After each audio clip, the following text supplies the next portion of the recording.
हर हर महादेव। श्री शिवाय नमस्तुभ्यम। आप सभी का स्वागत है हमारे आज के फाल्गुन मास कथा की श्रृंखला में।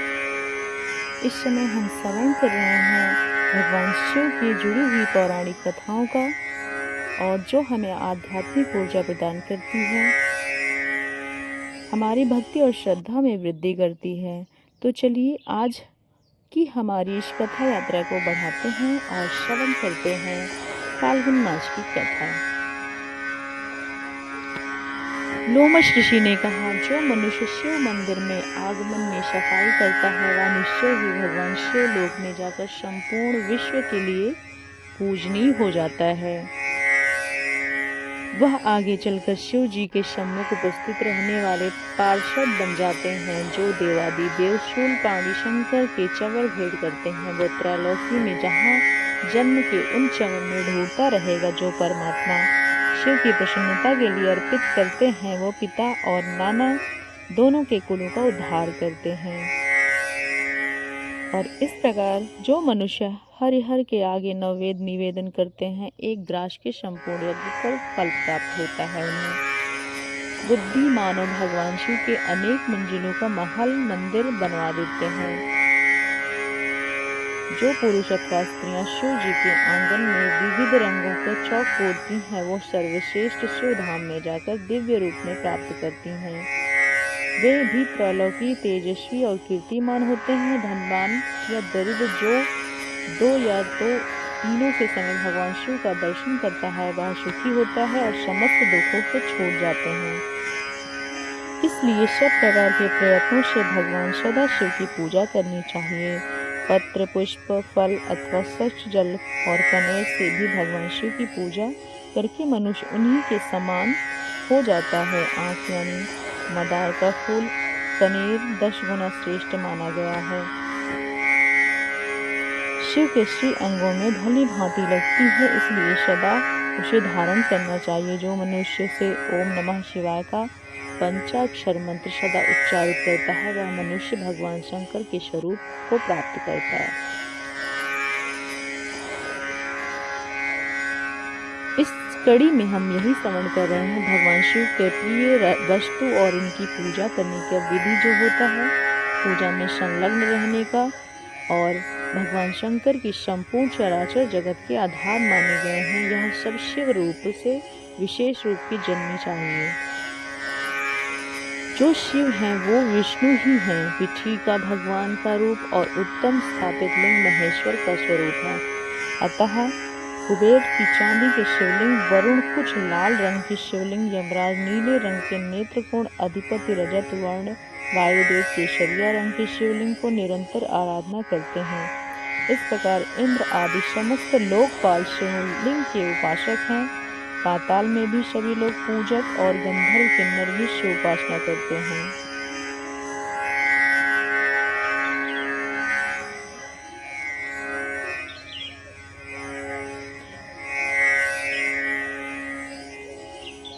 रावण ने ऐसी तपस्या की थी जो सबके लिए दूषा था। महादेव जी की तपस्या बहुत प्रिय है। उसकी तपस्या में जब बहुत अधिक प्रसन्न हो गए, उस रावण को ऐसे वरदान दिए जो अन्य सबके लिए अत्यंत दुर्लभ है। रावण ने भगवान सदाशिव को ज्ञान, विज्ञान, संग्राम और अज्ञानता और शिव जी की उपेक्षा दुगने सिर प्राप्त किए। महादेव जी के 5 मुख हैं, इसलिए उनके द्विगुण मुख पाकर रावण दशामुख हुआ। उसके देवताओं, ऋषियों और पितरों की शरता परास्त करके उन सब पर अपनी प्रभुता स्थापित की थी। भगवान महेश्वर के प्रसाद से वह सब अधिक प्रतापी हुआ। महादेव जी ने उसके त्रिकुट पर्वत की महाराजा बना दिया। इस प्रकार शिवलिंग की पूजा के प्रसाद से रावण ने तीनों लोकों को वश में कर लिया था। फाल्गुन मास कथा श्रृंखला की अगली कड़ी में और हम यही श्रवण करेंगे। प्रातःकाल आपके चैनल पर उपस्थित होगा। शिव 12 महाजनों में से एक है, लेकिन भगवान शिव के वास्तविक रूप में कोई नहीं जानता। प्रत्येक वर्ष हम शिवरात्रि का पर्व धूमधाम से मनाते हैं, व्रत विधि विधान से करते हैं, उनकी पूजा अर्चना करते हैं। इन सभी प्रतीकों के पीछे में अगर आप जानना चाहेंगे तो हमारे चैनल को सब्सक्राइब करना है। और शिवलिंग का प्राकट्य कैसे हुआ, रुद्राक्ष धारण करने कैसे किया जाता है, शिवरात्रि के पीछे का रहस्य क्या है, और भगवान शिव के जीवन में कई ऐसी चीज़ें हैं जो अपने जीवन में उतार सकें। यह और बहुत सारे विषयों में हम बात करेंगे। और अगर इस महाशिवरात्रि पर आप भगवान शिव की पूजा अर्चना की विधि विधान जानना चाहते हैं तो हमारे चैनल को सब्सक्राइब कीजिएगा। और फाल्गुन मास की 5वीं कथा श्रृंखला यहीं पे समाप्त होगी। अब हम आप सभी के बीच में 6ठी कथा श्रृंखला को लेकर श्रवण कीजिए। आप सभी श्रोतागणों का फाल्गुन मास की कथा श्रृंखला में स्वागत है। मैं पुनः से स्वागत करती हूँ। और अब हम श्रवण करेंगे अध्याय 6 की कथा को आगे बढ़ाते हैं और श्रवण करते हैं। लोमस ऋषि ने कहा, हे ऋषिगण, जब रावण के द्वारा प्रताड़ित किए जाने पर सभी देवतागण भगवान शिव की शरण में आते हैं, उस समय द्वार पर खड़े नंदी जी के साथ उनके विषय वार्तालाप होता है। देवताओं ने नंदी को प्रणाम करके पूछा, आपका मुख वानर के समान क्यों है? तब नंदी ने कहा, एक समय रावण यहाँ आया था और अपने पराक्रम की बातें बहुत बढ़ चढ़ के कहने लगा। उस समय मैंने कहा था कि भैया तुम भी शिवलिंग का पूजक हो और मैं भी, इसलिए हम दोनों एक समान हैं। फिर भी मेरे सामने वह व्यर्थ की डींग क्यों मार रहे हो? मेरी बात सुनकर रावण ने तुम सबकी भांति ही मेरे वानर मुख होने का कारण पूछा। तब मैंने उसे बताया कि यह मेरी शिव उपासना का मुख मांगा फल है। भगवान शिव मुझे अपना शाम रूप दे रहे थे, इसलिए उस समय मैंने वो नहीं स्वीकार किया, अपने लिए वानर के समान मुख मांग लिया। भगवान बड़े दयालु हैं, उन्हें कृपा पूर्वक मुझे मेरी मांगी हुई वस्तु दे दी। जो भगवान शून्य हैं, जिनमें दंभ का अभाव है और वह परिग्रह से दूर रहने वाले हैं, उन्हें भगवान शंकर का प्रिय समझना चाहिए। इसलिए विपरीत में जो अभिमानी, बधी और परिग्रही हैं, वो शिव के कल्याण में कृपा से वंचित रहते हैं। रावण मेरे साथ पूर्वोक्त बातचीत में अपने तपोबल का बखान करने लगा। उस समय कहा कि मैं बुद्धिमान हूँ, भगवान शिव से 10 मुख मांगे हैं। अधिक मुखों से मुख जी अद्भुत स्तुति की जा सकती है। तुम्हारे इस वानर तुल्य मुख से क्या ही होगा? तुम्हें भी किसी गलत की सलाह दी होगी। तुमने शंकर जी से यह वानर मुख ऐसे व्यर्थ में ही मांग लिया।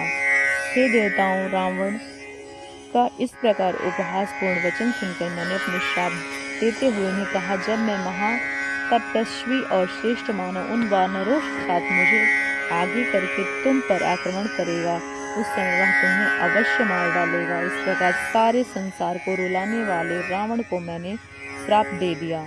अब वो देवादिदेव महादेव जी के साक्षात विष्णु स्वरूप हैं, अतः आप लोग भगवान विष्णु से प्रार्थना कीजिए। नंदी का यह बात सुनकर सभी देवता मन ही मन बहुत प्रसन्न हुए। उन्हें बैठू में आकर अपनी वाणी द्वारा भगवान विष्णु की स्तुति आरंभ की और देवता ने कहा, हे जगदीश्वर, आप 6 ऐश्वर्य से युक्त होने के कारण भगवान कहलाते हैं। आपको नमस्कार है।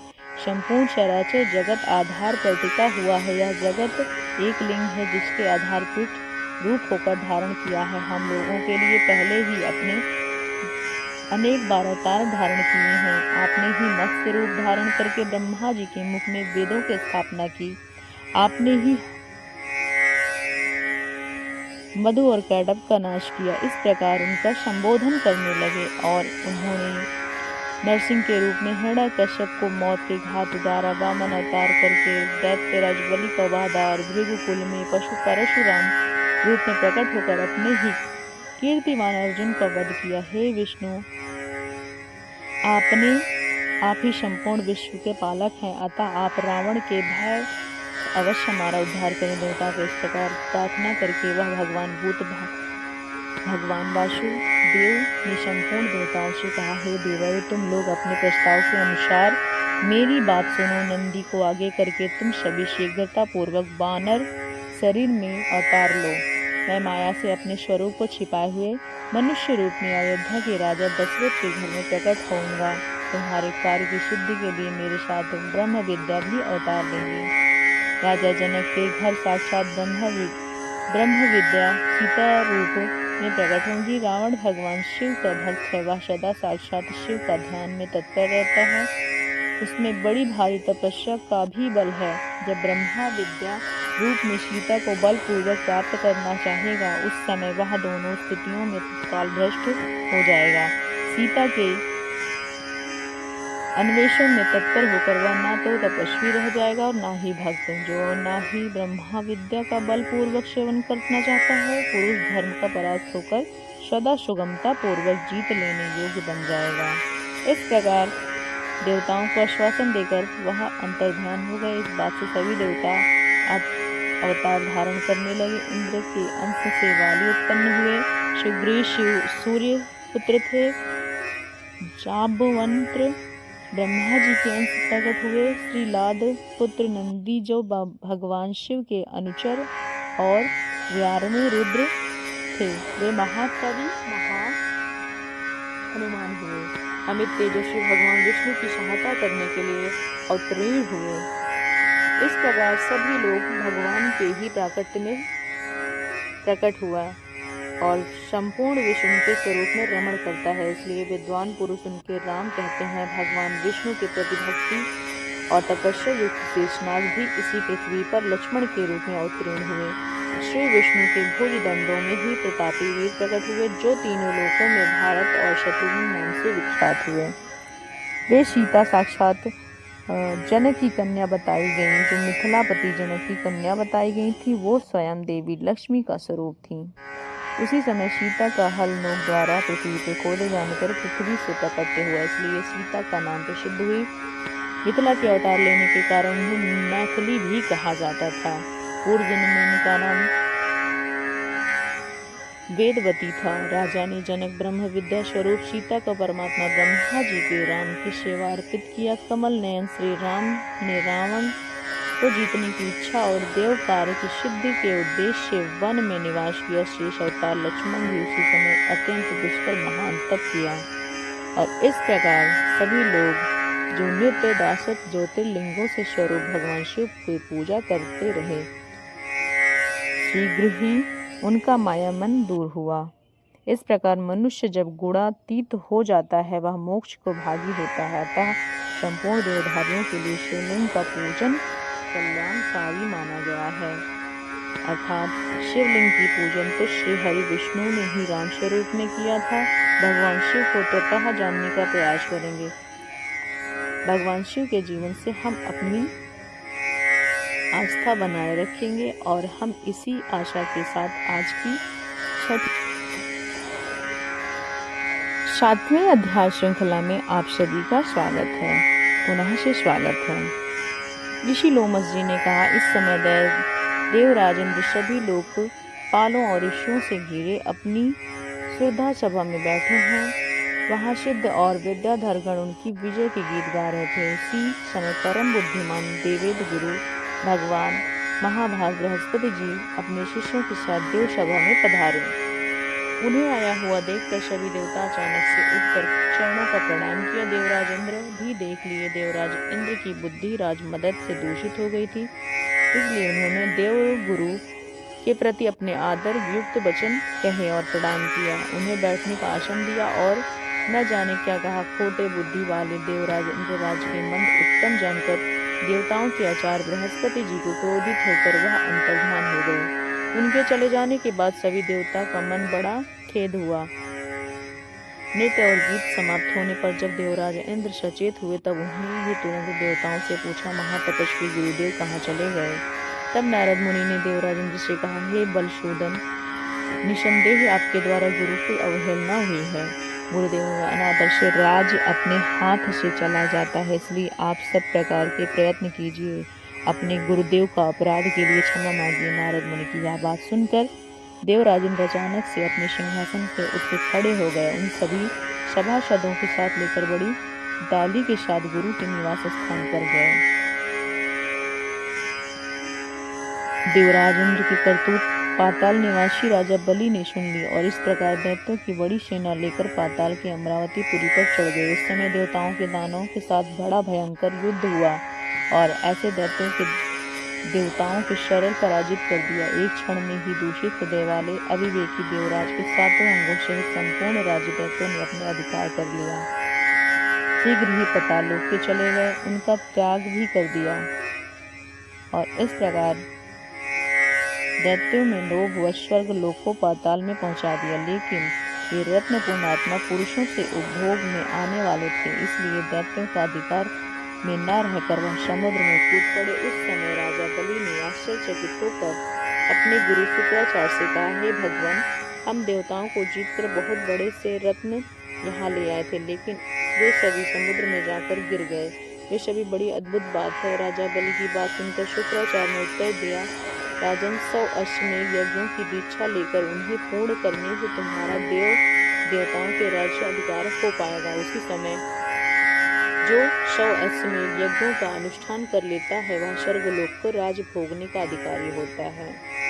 वे ब्रह्मा जी के पास गए और स्वर्गलोक में राजभाग प्राप्त करने का समाचार उन्हें कह सुनाया। इंद्र की बात सुनकर ब्रह्मा जी ने कहा, सब देवताओं को एकत्र करके हम सब लोग तुम्हारे साथ सर्वेश्वर भगवान विष्णु की आराधना करने के लिए इस प्रकार सलाह देवराजेंद्र आदि संपूर्ण लोकपाल ब्रह्मा जी के आगे रखकर क्षीर समुद्र में तट कर जाते हैं और वहां सभी मिलकर भगवान विष्णु की स्तुति आरंभ करते हैं और इस प्रकार उनको मनाने का कोशिश करते हैं। आप यज्ञ स्वरूप हैं, आज कृपा करके देवताओं को वरदान दीजिए। हे भगवान, गुरु अवहेलना करने का कारण इंद्र इस समय ऋषियों सहित स्वर्ग के राज भ्रष्ट हो चुके हैं, इसलिए उनका उद्धार कीजिए।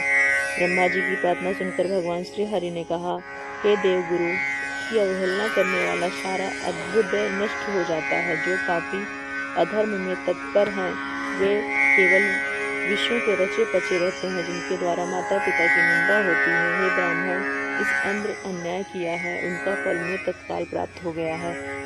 केवल इंद्र के ही कर्म से संपूर्ण देवता पर संकट आया है। जब किसी भी पुरुष के लिए विपरीत काल आ जाए तो उसे दूसरे सहयोग प्राप्त करने का प्रयास करना चाहिए,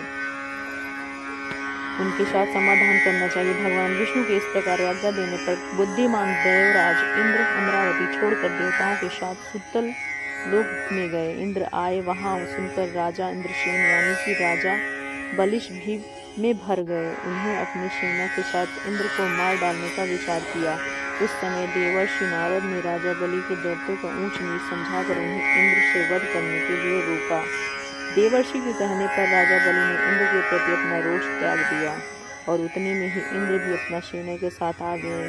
राजा बलि को लोकपालों से घिरे हुए इंद्र श्रीहीन हो चुके थे। अब उन्हें प्रभुता की मंद नहीं रह गया था, उनका तेज चला गया था। अब वो ईर्ष्या अहंकार से रहित हो गए थे। ऐसी अवस्था में देखकर राजा बलि ने मन में बड़ी दया आई। वो बड़ी उतावली के साथ हंसते हुए कहने लगे, देवराजेंद्र, आप तो श्रुत लोक में कैसे पधारे? यहाँ आने का कारण बताइए। बलि की बात सुनकर देवराजेंद्र मुस्कुराते हुए कहा, भैया, हम सब देवता क्रोध के अधीन हो गए हैं। आप सब लोगों को यही दशा, हमें ऐसे वैसे आप लोग भी हैं हमारा, इसीलिए कल निरर्थक भाग्यवश आपको मेरा संपूर्ण राज्य एक क्षण में ले लिया और बहुत ही रत्न स्वर्ग यहाँ से उठा लाए। लेकिन वे सभी रत्न तत्काल ही जहाँ के थे वहीं पर चले गए। इसलिए विद्वान पुरुष एक दूसरे से मिलकर कर्तव्य के विषय में विचार करना चाहिए।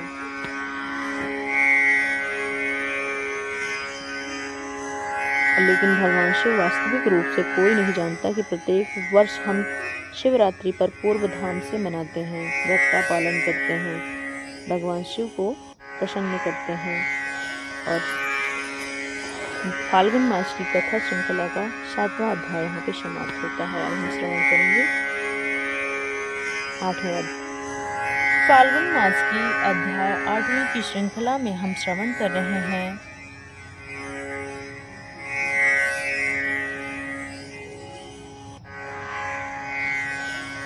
जब देवराज इंद्र की बात समाप्त हो जाने पर देवर्षि नारद ने राजा बलि को समझाया और उनके कहा कि दैत्य राज शरण में आए हुए प्राणी की रक्षा करना महापुरुषों का धर्म होता है। जो लोग ब्राह्मण, रोगी, वृद्ध और शरणागत की रक्षा नहीं करते वो ब्रह्मा के हत्यारे हैं। इंद्र इस समय शरणागत शब्द से अपना परिचय देते हुए तुम्हारे पास आए हैं, इसलिए उनका भली भांति रक्षण और पोषण करना तुम्हारा कर्तव्य बनता है। इनमें तुम्हें कोई संदेह नहीं करना चाहिए। नारद मुनि की बात सुनकर कर्तव्य और अकर्तव्य के ज्ञान में कुशल दैत्य राजबलि ने स्वयं भी अपनी बुद्धि पर विचार किया। उसके बाद लोकपालों और देवताओं सहित इंद्र को बड़े सम्मान के साथ स्वागत सत्कार किया। उनके मन में विश्वास उत्पन्न करने के लिए सच्ची शपथें खाई। इंद्र ने राजा बलि को विश्वास दिलाने पर शपथ खाई। देवराज इंद्र स्वार्थ साधन में तत्पर रहते हैं। एक दिन बलि की सभा में बैठे हुए नीति निपुण देवराज इंद्र ने बलि को संबोधित करते हुए हंसते हुए कहा, हे वीरवर, हमारे हाथी, घोड़े आदि नाना प्रकार के बहुत सारे रत्न जो इस समय तुम्हें प्राप्त होने योग्य हैं, वह तत्काल ही समुद्र में गिर पड़े हैं। इसलिए हम लोगों को समुद्र के रत्नों का उद्धार करने के लिए बहुत प्रयास करना चाहिए। तुम्हारे कार्य के लिए समुद्र मंथन करने योग्य होगा। इंद्र इस प्रकार प्रेरणा देने पर बलि ने शीघ्रता पूर्वक पूछा, यह समुद्र मंथन भला कैसे हो सकता है? उसी समय मेघ के समान गंभीर स्वर में आकाशवाणी हुई, हे देवताओं के दैत्यों, तुम भी क्षीर समुद्र का मंथन करो। इस कार्य में तुम्हारे बल, बुद्धि, वृद्धि और उसमें कोई संदेह नहीं है। मंद्राचल में मैथुनी और वायु नाग में रस्सी बनाओ, फिर देवताओं और दैत्य मिलकर मंथन आरंभ करो। यह आकाशवाणी सुनकर सहस्त्र देवता दैत्य समुद्र मंथन के लिए उद्यत हुए। सुवर्ण के समान कांतमान मंद्राचल के पास गए। वहां पर्वत सीधा गोलाकार बहुत मोटा और अत्यंत प्रकाशमान था। उनके प्रकार रत्न उनकी शोभा बढ़ा रहे थे। उस महान पर्वत को देखकर सभी देवताओं ने हाथ जोड़कर कहा, हे दूसरे का उपकार करने वाले महाशैल मंद्राचल, हम सब देवता कुछ निवेदन करने के लिए यहाँ पर हैं। कृपया हमारी बातों को ग्रहण कीजिए। इस कार्य के लिए तुम मंथनी बनो। मंद्राचल ने कहा, बहुत अच्छा। इस प्रकार हम उसे आज्ञा स्वीकार कर ली और देव कार्य की सिद्धि हेतु देवताओं और दैत्यों के साथ मेरे दोनों पंख काट डाले। फिर आप लोगों को कार्य सिद्धि वहाँ कैसे चल पाऊंगा? तब देवताओं ने कहा, दैत्यों का अनुभव पर्वत के क्षीर समुद्र तक ले जाने का इच्छा से उखाड़ लिया, लेकिन उसे धारण नहीं कर पाए। वह महान पर्वत उसी देवताओं के दैत्यों के ऊपर गिर पड़ा। कोई कुचले गए, कोई मारे गए, कोई मूर्छित हुए, कोई एक दूसरे को कोसने लगे, चिल्लाने लगे। इस प्रकार उनका उद्दाम भंग हो गया। वे देवताओं और दानव संचेत होने पर भगवान विष्णु की स्तुति करने लगे। इस प्रकार शुद्ध करने के लिए गरुड़ पीठ पर बैठे हुए भगवान विष्णु अचानक प्रकट हो गए और सबके अभय देने वाले उन्होंने देवताओं और दैत्यों को दृष्टिपात किया और खेलक में भी महान पर्वत को उठाकर गरुड़ की पीठ पर रख लिया। फिर देवताओं और दैत्यों को क्षीर समुद्र में उतरकर तट पर ले गए और पर्वत श्रेष्ठ मंद्राचल को समुद्र में डालकर तुरंत वहां से चल दिए। इसके बाद सभी देवता दैत्यों के साथ वासुकी नाग के पास गए और उन्हें प्रसन्न करके उधर ले गए समुद्र में डूबकर। और इस प्रकार यह देखकर परमात्मा विष्णु स्वयं मंद्राचल के आधार बन गए और उन्होंने अपनी चारों भुजाओं से माथनी बने हुए उस पर्वत को भली भांति पकड़कर उसमें पूर्वक घुमाने योग्य बना दिया और अंत बलवान देवता और दैत्य एकभूत होकर अधिक जोर लगाकर क्षीर समुद्र का मंथन करने लगे। समुद्र में बड़वान प्रकट हो गया, साथ ही हलचल विष उत्पन्न हुआ और तमाम चीजें उत्पन्न हुई। इस संपूर्ण उपद्रव को नाश करने वाले भगवान शिव की स्तुति करो। वह विष को देखकर सभी बहुत परेशान हुए और वह परात्पर भगवान स्वरूप परमानंद योगी पुरुष भी उनका ध्यान करते हैं। देवताओं को अपने स्वार्थ साधन में संलग्न होकर समुद्र मथ रहे थे। वह अभिलाषा तन्मय मंथन अधिक मंथन हो हलाहल विष प्रकट हुआ जो भगवान शिव ने अपने कंठ में धारण किया। भगवान शंकर की बड़ी भारी कृपा से असुर मनुष्य त्रैलोकी कालकूट विष की रक्षा हुई। तब तक उसने दिव्य पवित्र मास से अधिक फाल्गुन मास की कथा श्रृंखला यहीं पर 8वां अध्याय समाप्त होता है। अगली कथा में आप सभी का स्वागत फिर से करती हूँ 9वें अध्याय में। फाल्गुन मास की कथा श्रृंखला के 9वें अध्याय में आप सभी का स्वागत है। इस श्रृंखला को हम समुद्र मंथन की पौराणिक कथा का श्रवण कर रहे हैं, जिसमें आगे लोमस ऋषि कहते हैं, तत्पश्चात भगवान विष्णु के पास मंदराचल को माथनी और वायुनाग से रस्सी बनाकर सभी देवता मंथन आरंभ की और हलाहल विष का भगवान शिव ने पान किया और सभी देवता और दैत्य को उस विष से बचाया और उस जो विजय प्रदान करने वाला होता है महात्मा गर्ग मुनि। इस प्रकार आश्वासन मिलने पर महाबली देवता गण गर्जना करते हुए बड़े वेग से समुद्र मंथन करने में लगे रहे।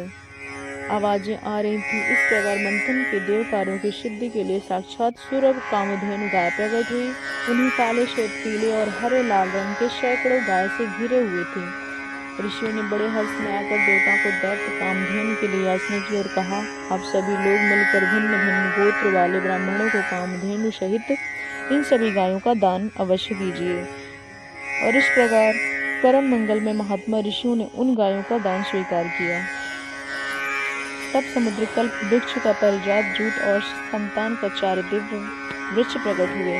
सबने एकत्र रहकर देवताओं को पुनः वेग समुद्र मंथन आरंभ किया। इस बार मंथन के रत्नों से श्रेष्ठ उत्तम रत्न कौस्तुभ मणि प्राप्त हुई।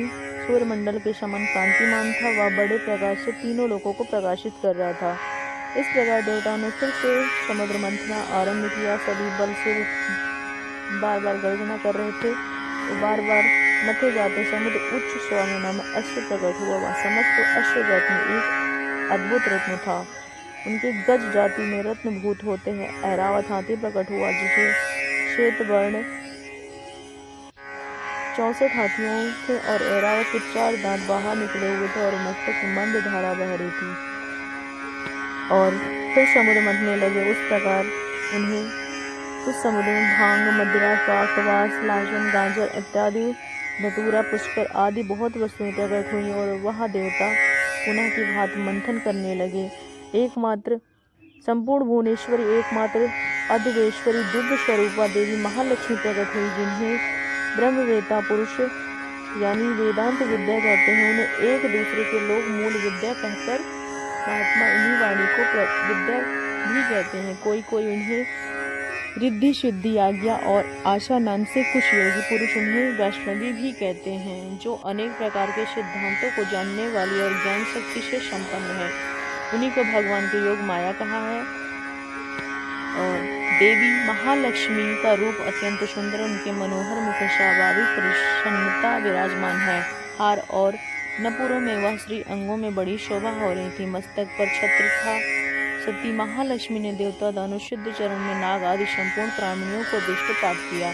महालक्ष्मी कृपा दृष्टि पाकर सभी देवता उस समय संपन्न हो गए। वो तत्काल राज अधिकारी के शुभ लक्षणों से संपन्न दिखाई देने लगे।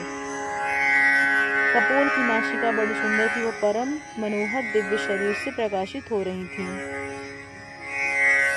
महालक्ष्मी श्री लक्ष्मी देवी ने अपने हाथों में बनाई हुई रमर मंडरा में से देवी सुंदर वनमाला परम पुरुष भगवान विष्णु के कंठ में पहना दी और उनके वाम भाग में जाकर खड़ी हो गई।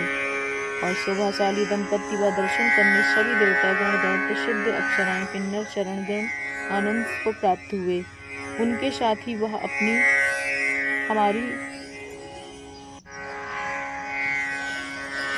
फाल्गुन मास की कथा श्रृंखला में पुनः से आप सभी का स्वागत है हमारे 10वें अध्याय में। और हम श्रवण कर रहे हैं इस समय फाल्गुन मास की कथा श्रृंखला। और इस समय हम समुद्र मंथन की कथा का श्रवण कर रहे हैं। कहते हैं, मुनिगण तत्काल देवी लक्ष्मी के साथ परम आनंद में भगवान विष्णु को प्रणाम करके सभी देवता और दैत्य से अमृत के लिए समुद्र मथने लग जाते हैं। उस समय समुद्र में महाशयी धन्वंतरी जी प्रकट होते हैं। उनकी तरुण अवस्था थी। वो दैती शंकर की भांति मृत्यु पर विजय पा चुके थे। उन्होंने अपने दोनों हाथों में अमृत से भरा हुआ कलश ले रखा था। देवताओं ने जब तक मनोहर स्वरूप का दर्शन करने में लगे थे, तब विषपत्व दैत्य के बलपूर्वक उनके हाथ से कलश छीन लिया। इस प्रकार उस सुधापूर्ण कलश को लेकर अमृत पान के लिए उत्सुक हुए दैत्यगण पाताल लोक में चले गए। जब पीछे 6 देवतागण भी भागे तब राजा बलि ने उनसे कहा, देवता तुम सभी लोग रथ में पाकर कृतार्थ हो चुके हो, हमें तो केवल इस अमृत का ही पाकर संतोष किया है। अब तुम लोग प्रसन्नता पूर्वक शीघ्र ही यहाँ से स्वर्ग लोक में चले जाओ। राजा बलि द्वारा ऐसा कहने पर, इस प्रकार फटकार लगाने पर संपूर्ण देवता भगवान नारायण के पास जाते हैं। भगवान ने देवताओं को मनोरथ टूट चुका था और वह योग माया से प्रभाव दानवों से मोहित करूंगा।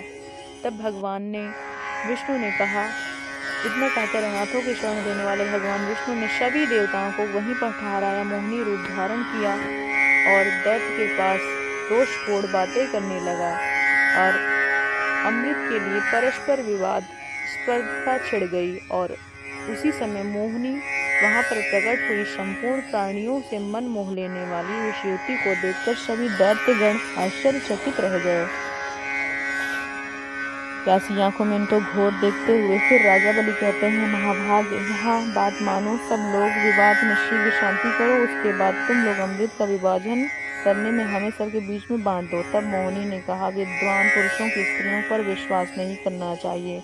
झूठ, साहस, माया, मूर्खता और राजन ने स्नेह में हीनता, धूर्तता और इस बात के अच्छे से जान लीजिए, जैसे पक्षियों में कौवा और शिकारी जीवों का शियार धूर्त, वैसे ही मनुष्यों का स्त्री सदैव धूर्त होती हैं।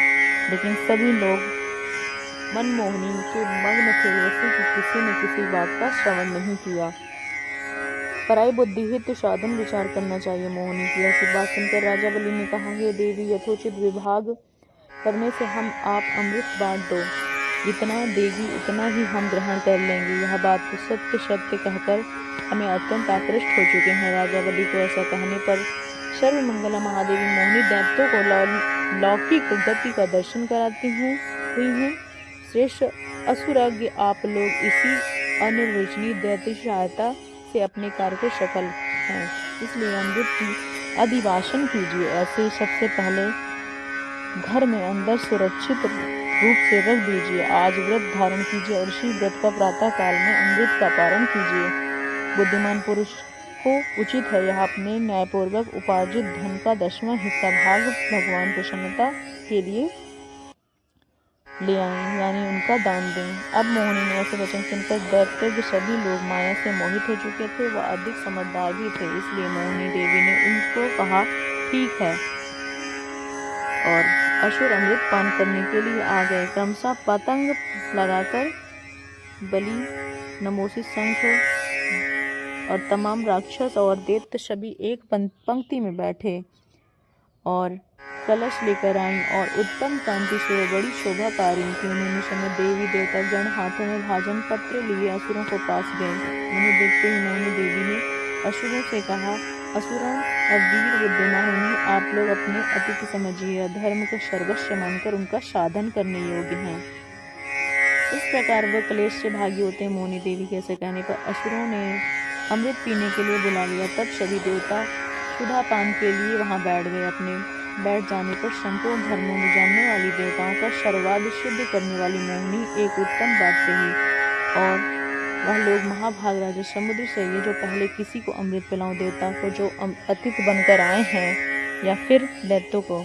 मोहिनी की बात सुनकर राजा बलि कहते हैं, हे देवी, तुम्हारी जैसी रुचि वैसा ही करो। पवित्र आत्मा राजा बलि द्वारा इस प्रकार सम्मान दिए जाने पर मोहिनी देवी ने परोसने के लिए अमृत का कलश हाथ में उठाया और सबसे पहले देवताओं को, समुदाय को ही शीघ्रता पूर्वक अमृत देना आरंभ कर दिया। मोहिनी देवी की सुधा से रहसात भांति अमृत रस देवताओं को आगे बारंबार उड़ने लगी और इस प्रकार सभी उस गंधर्वों यक्षों से छक कर पिया। उस समय राहु नामक दैत्य अमृत पीने के लिए देवताओं की पंक्ति में बैठा था। अमृत पीने पर सूर्य चंद्रमा अमृत तेजस्वी भगवान विष्णु ने सूचना दी और भगवान ने विकृत विकराल शरीर राहु का मस्तक काट दिया। उसे काटा हुआ मस्तक आकाश में उड़ गया और धड़ पृथ्वी पर गिर पाया। उस समय 100 करोड़ मुख्य दैत्य गरजते हुए महान बल पराक्रम वाले देवताओं से युद्ध ललकारते हुए आगे बढ़ गए। महाकाय राहु चंद्रमा अपना ग्रास बना लिया, इंद्र को पीछे छोड़ दिया और भय से विवल होकर चंद्रमा के आगे करने के उतावली साथ में भाग निकले। वो पृथ्वी छोड़कर स्वर्गलोक को चले गए। उसके बाद क्या हुआ वह हम सुनेंगे फाल्गुन मास की कथा श्रृंखला की अगली कड़ी में। आप सभी को हमारे द्वारा रहस्य श्रवण की हुई कथाएं कैसी लगी हमें कमेंट बॉक्स में बताइएगा। और श्री हरि विष्णु माता लक्ष्मी की कृपा आपके जीवन में सदा सदा बनी रहे, इसी आशा के साथ हम आपसे